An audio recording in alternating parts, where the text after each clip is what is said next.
So, as most of you know, last year lots of news about the Bethesda versus Interplay lawsuit was going around, and Interplay eventually ended up winning, thankfully, on my part.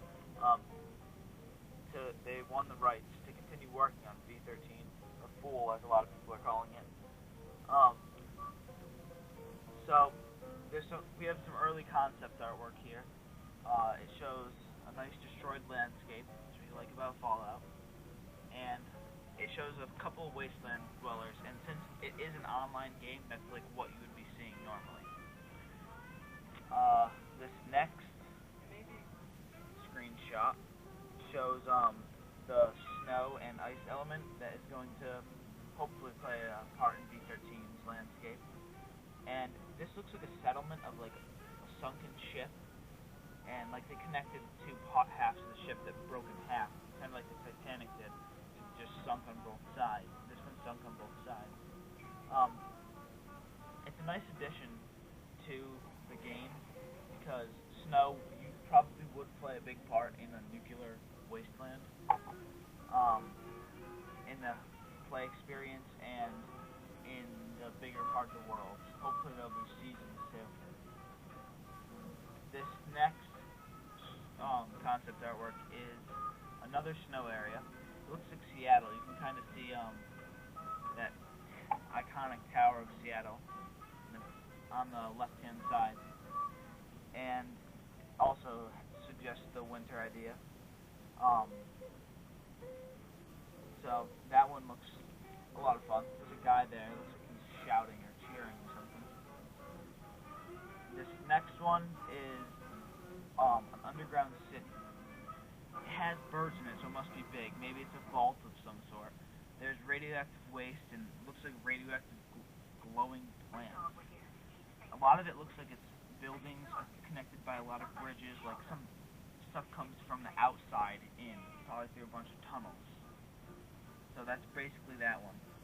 And that looks like a lot of fun to play in. So now we have a screenshot. This is one of three. It shows a Fallout 1 and 2 Super Mutant, which you can tell because of the leather face strap. The graphics are not great, but this is an early concept, and it is a MMORPG. And that means the graphics aren't going to be great. It's like World of Warcraft, the graphics are not great, and I don't think the Star Trek graphics are going to be great, although they might be. They're not hostile in Fallout 2, and since this, I think, is going to play after Fallout 2, and after the whole Fallout Bible, the mutants won't be hostile because of the Master's death. So, hopefully they won't, because that would be nice, and maybe you can even play as a mutant. That'd be fun, like in Tactics. This next one, there's a lot of fortresses, and there's the rocks that you see a lot in DC, and probably out west. There were a lot of rocks out west too, and that looks pretty interesting. Again, more super mutants and the 13.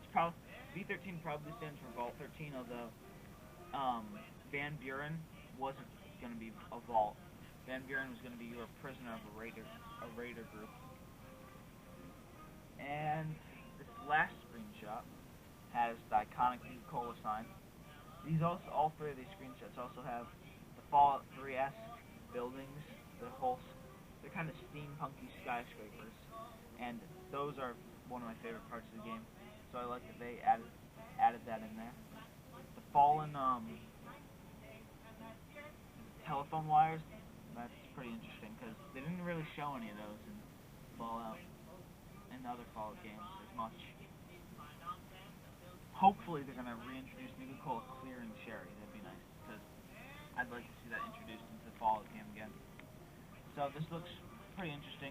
Hopefully the world will be big. I've heard it's going to be spanning across the whole United States, and maybe even some of Canada and Mexico. They're probably going to start out west and maybe add expansions to the game, like World of Warcraft did. So hopefully this will be a fun MMORPG. And that's all for the Fallout 101. This has been Madison, signing off.